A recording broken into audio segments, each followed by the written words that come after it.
loboko na yo nalipeka nanga babenga biso ata bakili baye yeah. Bolingo ke babateka yo te ofele okomisinga na fe rouge tala na brille fe boni okokomisanga lokola nyama ya zamba nalia biloko na nzungu ekobela te hey, mawa il suffisait d'aimer hey, il suffisait qu'on sait. Merci. Tango na koma kapapi ekomi na preferaka surtout ya gauche Miss loko tindika ngambangu te soki okoboya na kobele estoma mabena. Bienvenue dans votre émission WhatsApp Show. WhatsApp Show est présenté par moi-même David Nyanguna, le réalisateur de cette émission. Je ne peux pas commencer mon émission directement sans avoir remercié mon superviseur qui est en train de nous booster. Il s'appelle Papi Le Congo, qui est vraiment en four et en moulin pour nous. Sans oublier Eric Monstre qui est derrière la caméra. Sans oublier encore mon patron qui est bel et bien Maître John Simao. Pourquoi on lui appelle Maître? Parce qu'il a fait les sports. Il a fait les sports partout dans le monde. Il est double ceinture noire. C'est pour cela que l'on lui appelle Maître John. Big up à Maman Micheline Simao. Je ne peux pas commencer directement mon émission. Je suis avec Bovik Banjo. Il est ex-musicien de Madilu System, à qui nous allons développer avec lui. Vous allez le découvrir. Nous sommes avec lui dans cette plateau. Vraiment, il va parler de sa carrière depuis qu'il avait commencé chez Madilu. Et depuis il a évolué avec Madilu. Il a fait vraiment les voyages avec Madilu. Quand Madilu était décédé, il n'est plus avec Madilu, mais il continue les lèvres de Madilu. Je suis avec lui dans ces plateaux. Si vous d'abord cette publicité, on va rester tout juste après. Big up.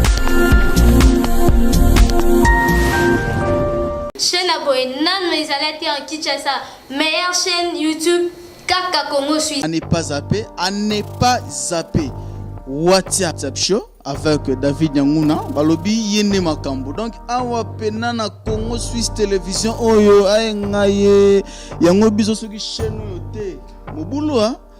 Donc bino tout number ezali avec David Nyanguna balobi WhatsApp Show ngote bisonde Andelaki Nairobi balobi David Nyanguna balobi WhatsApp Show babi WhatsApp Show to s'abonner check Congo Suisse s'abonner na Congo Suisse pour rejoindre pena ba biloka bien la chaleur quoi. Nikongo ebetaki banyama ezalaki somo David Nyango ya nenete ezalaki mawa WhatsApp show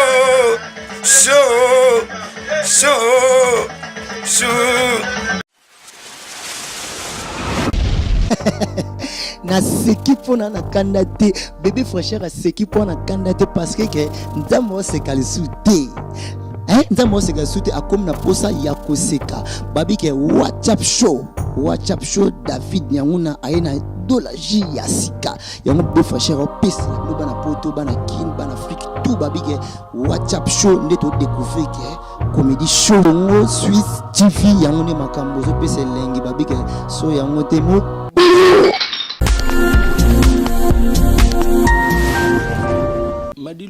Madilu aisaka biso toyemba banzembo na ye na mingongo na biso to respecter ba niance. Donc Madilu Alexandre Mambebele parce que moni Madilu System grand frère. Vous comprenez? Tozomba Madilu soto to na concert ayembaka 5 chansons. Banzembo nyonso yo eye biso ba mesiende ata même salima na orchestre nyonso minene avant leader akota biso to mpita banzembo ba itira banzembo na ba Madilu na banzembo ebele mais na album ya suka bakupanda na imbaki na kati nzembo aminata kutu yangai pona sala plaisir na sala pepre parce que ko bota mona amato lokola yo miso yo mazaka mona kozela te tongo etana poyo linganga bongo etuni makolo soki akoya Pourquoi yango ekokoya yo koumela Est-ce que zali rendez-vous manqué yo mawa Tango bomone si eleki boni yo badute na ngai Mislo mosika na ngai ete yakato tane na libanda Mwali solo na lito yo Loboko na yo na lipeka na nga babenga biso ata bakili baye yeah. Bolingo ke babateka yo te ofele okomisinga na fe rouge tala na brille fe boni okokomisanga lokola nyama ya zamba nalia biloko na nzungu ekobela te hey, mawa il suffisait d'aimer hey, il suffisait qu'on sait. Merci. Tango nakomaka papi ekomi na preferaka surtout ya gauche Miss Loko tindikanga mbangu te soki okoboya na kobela estoma mabe nanga pembeni bakalite pe ezali yo moto lakisanga verbe tonie po nini okomona eske naza ivoirienne lobelanga mwa liloba na mwa kanda na absence aspirine algo mpe ekoki kosalisa pesa ngai papinga na pesa yo bovike tosala zebra ekozala danse Cardozo ekozala bikumu na tai na yo ya soso 15 ngai ya wa 45 moto akabola te ekozala danse ada bombole ekozala bikumu ngai awa nabelaka malade awa mokusa minganga batikelanga se yo yaka kobikisa ngai papilo Congo ape Madilu aza wana vandi atikele po boyemba soso yembe yo nzembo atata na yo ozuma okitoba apeti félicitations donc yango na yesi bana poto Madilu akenda bolingaki etro baloba na mokili soki papa kufi bana ba mayele soki atika ndako inachevé bakolo osilisa bamisu bala ono papa kufi toteka nga nazo se prétendre te pono yemba na Madilu système faut à la grâce chanteur na silisi album na zui instrument maître Vessa Gomez il y a $26,000 ba pesi biso yango c'est pas donné à tout le monde papa Simarombo théâtre alors bango bien moi na boviki ayebana te Madilu mais lelo ça fait lelo to okene 11e année orchestrale to silisi album histoire continue malgré mokili bako mona mutu liso moko hein soki komo umisana ikomi liso mibale elmo lito imo mibale merci na maître John ouais pesi pour maître Tony pesi ngato opportunité à travers papi le Congo pour bayoka ngai na David et na monstre azana simakuna otia caméra pour na maman bien pour ba tu pose batala vraiment hein donc c'est ça oui juste un peu d'amour à peu près Madilu mais na mungonga boviki. Merci beaucoup, Broti Kolandaye Monkobovic. Cet homme que vous êtes en train de le voir, il a beaucoup de talent. Donc, il va donner son numéro, vous allez les contacter, vous allez savoir l'intégralité de ce qu'il est en train de faire. Depuis que Madilu avait laissé son orchestre jusqu'à nos jours, il est là toujours fidèle, même si Madilu n'est plus. Mais Aza toujours fidèle dans l'orchestre net. Au monde, le Lobatu, Mtakoufi, après quelques ans, Bapanzen Nabango, mais Aza toujours fidèle 11 ans. Tout ce monde a disparition, il y a moi c'est Pépé Kalé quand on qui annonce parce que Pépé Kalé qui proche fait na Madilu et ça là qui on nini tant on se souvenir encore tant on bozala na Madilu parce que Madilu a rappelé proche na Pépé Kalé moi c'est Pépé Kalé per otiko kufa et ça là qui on nini ba spectateur baza pour ça ba annonce wana David maman Paulina personnellement maman langa maman Do maman Joe Poster maman Mado moi ça sans souci baza otambola mingi misato na vie na ngai sandoka ba vie wana mama na ngai so ba concert bato ba soutenir ma Paulina pa ya linzambe abatela molimo ngai nazana témoignage moko parce que tant on a dit kisangani na botami na kisangani souci na ngai ponga na beta na singa mombe na beta na trito na lobai na vie na ngai fona imba na Madilu na Pépé Kalé na vie Dilu na vie ni boma kulutu nanga Luciana de Mingongo na kisanga déjà na obeta lokole ya zoyemba. Vous comprenez? Pasi maman Paulina Dominique Mabwa nda pesa ngai information lekina jour na bimi répétition na zokoma na Oche na moni de président Bovik na veine du stade nga biboni maman Paulina sérieusement malade ezalaki entre ba jeudi na lobino ketala ma Paulina lundi moi c'est Pépé Kalé parce que c'est ma mère maman Mado Bialo donc baza maman Jo Poster wana ba mère après semaine wana nde na ye koyoka mama Pauline akufa esalanga pasi mais mpo na Pepe Kale na 97 avant nazwa avion premier avion oyo tozangi mwinda solo avion ebimaki mpo tozali na ere wana ya le père mo baproblème alaki vol ya liboso ere Ethiopian oyo mata na aéroport ya biso ya njini nde premier avion ngai na mata mpo nakende Abidjan nakende hotel voir epai bavie na ngai parce que aloko akanza bambota trop parce que mosusu bato mosusu bayebi te bakoyeba te bacomprendre non parce que fête moko ya mariage ezalaki ya pire master ya Pepe Kale vers 4h du matin bakoti ye na président Juna Mbafu na petit Dokolos ola nango siko erona likambo ezali se likambo bolingo ezali se bolingo oh madimba okoselinga likambo album wana tango sala succès ya danger siko na 4h du matin ko sala massa ne plaisir ona nango David siko ayi na ndo na 4h du matin tango to bandi ko yemba ne Pepe Kale tsebo atel Juna Mbafu nazana cassette on a tili on a gardé en jalousement na yemba na vie dernier jour na osasko vol nazo kinde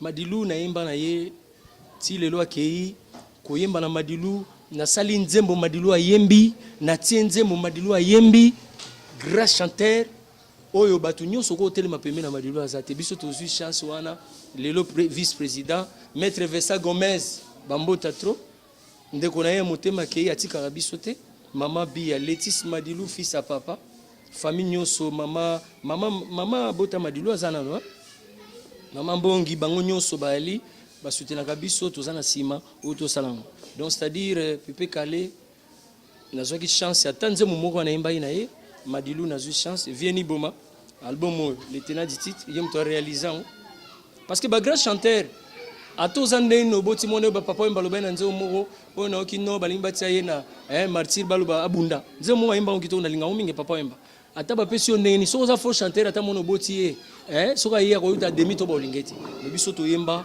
na ba grand chanteur ngai bovik lokola Madilu system nazo confirmer ngo nzema minata baloba balembe baloba balembe oh mwana yo ezanze mbonga na sala ya yembe yango na letena titre na sala ligne de miel bolingonga na mipesi Foster Rashidi elukelinga ngambo na nzoto na yebite kolingana nga yango esukisi bolingo nyonso ya mokili polelo nzembo wana na letena titre na tia o nzembo na yemba na minata na yembi na album wana nzembo ya ba Sylvie mama Sylvie Mapata wera to yembaki na album ya bon numéro mama Sylvie Mapata bambota trop vous comprenez nazwi ba chance ya ba grand chanteur wana bon eloko moko na regretaka ndenge posé ngai vie Madilu c'était pas le moment parce que avant kufa nga mutu pour voyage ba misi ba voyager zainga tozaki voyage à Londres to kiti Canada to keme komaki déjà na suka mais to goya kaka na poto wana goya kaka wana na ba Canada na banini na kobeta ngo kaka. Une question qui vient de me parvenir tout à l'heure là, c'est notre superviseur Alaxinga na téléphone en bina une question moko un peu bizarre mais vous allez prêt à répondre parce que ça devoir na biso. Balobara Madilu Azara na est bon mais Azara na ba chance qu'il il paraîtrait que Azara na potamoro na lokolo na ewana. Pota wana mutamona rangoti. Na habité yo zoata on va na Madilu. Est-ce que on a déjà kawana malheureusement akufa na ye, on parle pas de cet homme qui est déjà décédé mais ses œuvres comme il continue c'est ce qu'on est en train de parler. Azara na pota wana na lokolo. Pota wana Azara vraiment au sala. Yango des auteur, compositeur, il y a Circe. Est-ce que ce que je viens de parler, c'est faux ou vrai? Parce que Papi Loko, on a posé une question et où c'est pas camarade en France. David, mutu moko te na mokili oyo akoleka soki mutu akufi balobaka toujours bolamu ya mutu ozolana balobaka toujours bolamu ya mutu ata asala mabe bakolobaka toujours bolamu mais ngai nayebi que dernière émission oyo vie Madilu asali na Paulin Mukendi to salaki yango na boulevard Olandi a posé une question yé moko live atuni Madilu système baloboza na pota na loko asekinga na zaina pembeni Madilu jamais okena ndako okuta ye alati pantalon alata toujours kilote moko ensemble kilote Olandi na mona pota te au nom de Dieu nazolo batepo akufi. Et puis, koloba non nini ya mutu vi ya mutu koloba non parce que batu mususu neto aliao tobina makamba batu ba 60 batu makamba mutu na mutu ayebi chambre na menga vraiment veni nja na pota na lokolo na mona ngote David. Merci beaucoup. Nous sommes arrivés presque à la fin de notre tranche, notre émission WhatsApp Show, à qui je vais vous dire déjà au revoir. Et puis je salue toute la famille Congo Suisse Télévision, toute la famille Vérité Universelle qui vous êtes en train de nous suivre. Abonnez-vous massivement dans notre chaîne Congo Suisse Télévision. C'est là vraiment et votre vraiment priorité de le faire. Je vais laisser le micro chez Bovic. Il va présenter son numéro. Il va donner encore ses salutations à ses fans qui sont en train de le suivre. Et puis c'est lui qui va boucler cette émission. Quant à moi, je dis déjà au revoir. Merci à mon patron, Maître John Simao. Merci à Maman Micheline. Merci à Papi Le Congo, notre superviseur. Merci à Eric Monstre. Merci vraiment à vous tous. Merci à nos abonnés. Je vous aime tellement trop. Je laisse le micro chez Bovic. Il va donner son numéro. Il va donner encore ses big up à toutes les fans qui aimaient beaucoup Madilu System. Quant à moi, j'ai dit déjà au revoir. On va se réajuster. Les vendredis, nous serons avec lui dans son siège. Précisément là où Madilu répétait. Naba instrument ou pesi bango pas mettre Vessa Gomez beaucoup découvrir yango ensemble parce qu'ils ont $26,000 ba pesi bango guise et reconnaissance. Il y a de fait Madilu System. Je laisse le micro chez Bovic. Il va clôturer mon émission. Big up à vous, big up à Nenet et Djobola. Au revoir. Merci David. Vraiment message ba pesi ngai na osenga boye na bana monde mobimba o balingaki Madilu System. Ngana za parmi petit oyo chanteur na ye lokola boyebi bango lelo bazana na bomoy. Madilu nazalaki na ye naimbaki na ye soki botani na album ya Bonne Humeur naza na kati ya clip wana soki totali na album les tenants du titre na Tianzembo naza na kati. Madilu akufi ça fait 10 ans 11 ans to kende album to silisi yango nazo présenter bino bana monde mobimba botala album album oyo tolakisi o Madilu lobai na kupanda kokabela kanga mosolo telakisanga mosala. Album oyo eza réalisé na Niboma kata Niboma Kaye Madoka Fofole Collégien vie na ngai ebele o babeti bavie dilu mona baimbi bakati Laura Kadogo Lofombo babeti na kati. Soko linga zo album oyo obeti Letis Madilu okotala tozoleka mingi te bato suba kanti ke orchestre kufa depuis Madilu akufa tolinga ko tika la kana koma Madilu mais faut to sala œuvre yango to sali œuvre isili album yango na présenter bino Letis Madilu azawana biso pe ba mesien tozala kati na États-Unis na Paris Letis mtoza producteur bimaki awa déjà na Afrique centrale na Afrique ngam na zo ba CD na zayi nango mais ba producteur bazate depuis Madilu akufi soutien malamu ezate mutu vraiment pour salisa la musique yango ne koma pasi yango moni yango lelo na bimi na Suisse Congo Suisse TV a présenté na lelo pour na présenter album oyo na Papi Le Congo oyo yaki na répétition a moni niveau tozanango to sali deux clips sili yango to linga to lancer yango to bana promotion nazo senga ka soutien bo balinga Madilu System à travers ngai numéro na ngai ezali 09 98 43 11 85 09 98 43 11 85 soki bobengi bozwanga moko mususu bao bamona nga kala ope ba moni moi reproche ali ngai moko boviki ngayo vraiment album oyo so bimi na Paris eza partout soko beti Letis Madilu okozwa album boyo ka musala nini oyo Madilu atikelaki biso beto sali nini vraiment na pesi mbote na bawo nyonso bayebi ngai na monde mobimba ope bayebi ngate bayebanga lelo mais numéro na nga 09 98 43 11 85 soki moi soutien kozala orchestre pe bayebi Madilu na bakiba partout et ko sala bien vraiment na pesi merci mingi na ko mbaka nzemba suko Madilu atikaki yango o to salaki na Bonne Humeur to yembaki telema kupanda to bina rumbo yo koboya telo jezali nango demba nalingaka moto na yezala pona lipeka nanga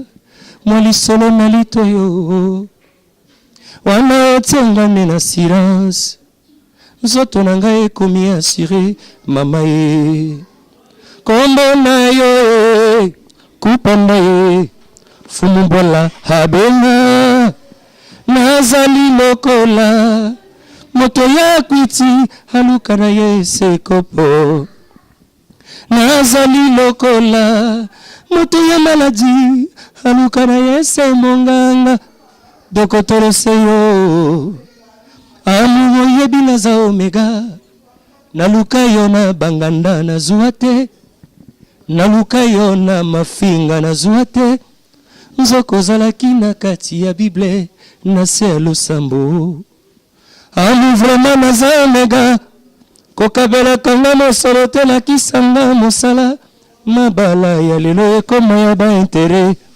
bango na boswani biso na balove bango na bitumba biso na koyoka lindanda ya shikoma watwe na mongongo ya madilo système président Mimi Richard Miteo mobala mama Clarisse des États-Unis merci monde mobimba vraiment monstre azali na Simone David vraiment mobali mo wa pembe papi le Congo maître Tony vraiment maître John soko salinga plaisir na oki vient coup de fil na yo na yebite na mère penza na Suisse et ça la bien mais orchestre ya Libana Paris sobo kitaka kisasa tozana bébé climatiseur na popo kabaka bon bobo toma kisasa bokoli penza na maison de la Bible kotika et pas maman bébé mbumeta tozala wana vraiment ma bisou à trop na petite sœur nga Minata Bakaya Jani de Versace Dadi di Kambala José de Londres Pofirez bino tout masala bino pire jeune Sonic masala bino alika